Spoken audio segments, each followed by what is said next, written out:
আপনার ভাইকে হত্যা করে, আপনার বোনকে হত্যা করে শুধুমাত্র রাজনৈতিক বিবেচনায় তিনি দণ্ডিত অপরাধীও ক্ষমা পাবেন, সেটা হতে পারে না। সিল্কোর সিল্ক অ্যান্ড শাইন, যাতে আছে আর্গান অয়েল ও ওট প্রোটিনের গুডনেস, যা আপনার চুলকে রাখে হেলদি অ্যান্ড শাইনিং। এটাই হচ্ছে রাষ্ট্রপতির ক্ষেত্রে আমরা বলছি যে রাষ্ট্রপতির হাতে এইভাবে ক্ষমতাটা দিন না। এটা যা আছে এটার বহুল অপব্যবহার হয়েছে।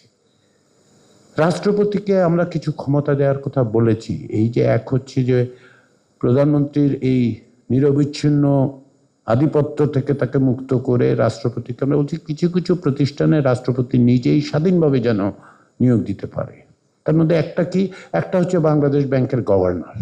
বাংলাদেশ ব্যাংকের গভর্নরের উপর যদি রাষ্ট্রপতি সরাসরি দিতে পারেন তাহলে কি হবে, সম্ভবত আমরা এইটুকু আশা করতে পারি প্রাতিষ্ঠানিকভাবে যোগ্য ব্যক্তি এবং যিনি ওই ক্ষমতাসীন রাজনৈতিক দলের বাধ্যবাধকতার মধ্যে থাকবেন না, এরকম লোক আমরা পেলেও পেতে পারি।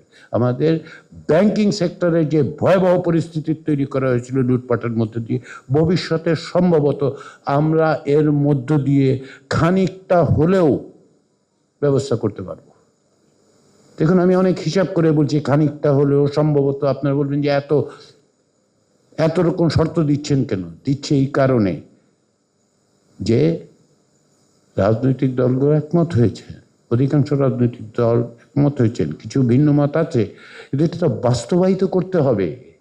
আপনি বাস্তবায়ন কিভাবে করবেন সংবিধানে না যুক্ত করে? সেই জন্য আমরা বলছি যে আসেন, আপনারা জনগণকে বোঝান আপনারা পারবেন। আপনারা প্রজাতন্ত্রের কর্মকর্তা কর্মচারী হিসেবে জনগণের কাছে আপনারাই রাষ্ট্র।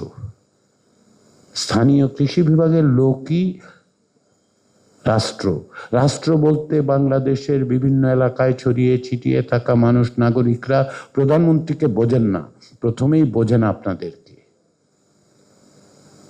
রাষ্ট্রপতির ক্ষেত্রে আরেকটা কি ঘটনা, রাষ্ট্রপতি যখন